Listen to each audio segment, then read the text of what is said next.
Did you know that in football, the player who touches the ball the least can sometimes be the most important person on the field? And here's something even crazier. A team can have 11 world-class players, but if just one person doesn't understand their position, the entire system can fall apart. So if you've ever watched the World Cup and thought, who are all these players and what are they actually doing? This video is for you.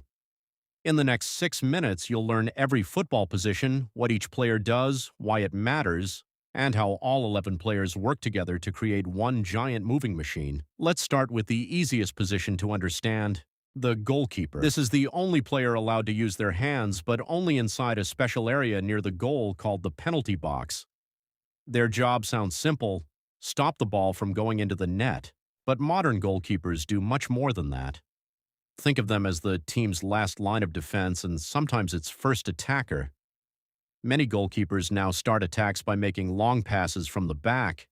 In fact, some goalkeepers complete more passes than midfielders during a game. If everyone else fails, the goalkeeper is the final hero or the final villain. One mistake can instantly become a goal. Now let's move in front of the goalkeeper. These players are called defenders. Their main job is stopping the other team from scoring, but not all defenders do the same thing. The two players closest to the center are called center backs. Think of them as bodyguards protecting a VIP. The VIP is the goal. Center backs are usually strong, tall, and good at winning tackles and headers. A header is when a player hits the ball with their head.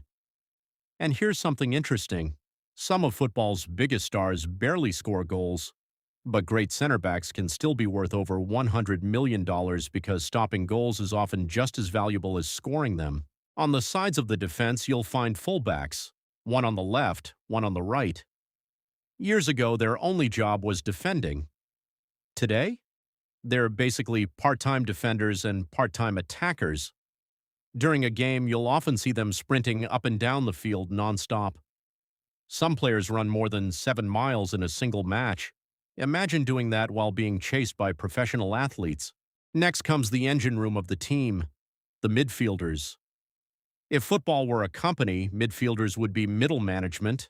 They're connecting everything: defense, attack, and everything in between. Most teams use 3 different types of midfielders.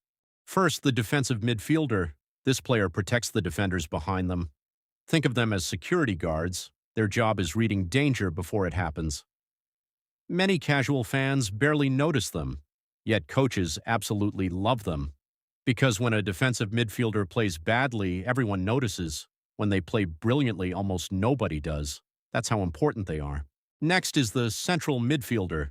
This player does a little bit of everything: passing, running, defending, creating chances. They're often the heartbeat of the team. Want a simple comparison? If football were basketball, this would be your point guard. They're constantly making decisions and controlling the flow of the game. Then comes one of the most exciting positions on the field, the attacking midfielder. These players operate close to the opponent's goal. Their mission is creating opportunities, finding clever passes, unlocking defenses, doing things nobody expects. They're often the most creative players on the team, the artists, the magicians, the players who make crowds jump out of their seats. And speaking of excitement, let's talk about the players everyone notices first, the forwards.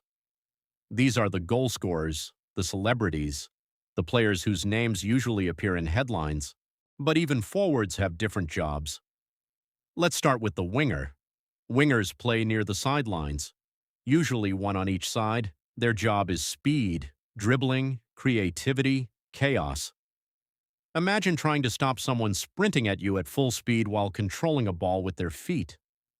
Not easy. That's why many of football's most entertaining moments come from wingers. They stretch defenses and create space for everyone else. Some world-class strikers only need one opportunity to decide an entire match. One shot, one goal, one moment. That's why they're often the most expensive players in the world. But here's something many beginners don't realize. Football isn't about individual positions. It's about how those positions work together. A striker can't score without service. A midfielder can't create without movement. A defender can't defend without support. And a goalkeeper can't save everything alone. It's like an orchestra. Every instrument sounds different, but together they create something much bigger. And that's exactly why football becomes Suddenly, so you're not just fascinating once watching you people understand chase the a roles. ball. You're watching 11 specialists solving problems in real time. The goalkeeper protects, the defenders block, the midfielders connect, the forwards attack, and together they create the world's most popular sport. So now when you watch your next football match or the FIFA World Cup, you'll know exactly what every player is trying to do, and trust me, the game becomes a lot more exciting once you understand the hidden jobs happening all over the field. If this video helped make football finally make sense, subscribe for more beginner-friendly football breakdowns because the more you understand the game, the more impossible it becomes to stop watching.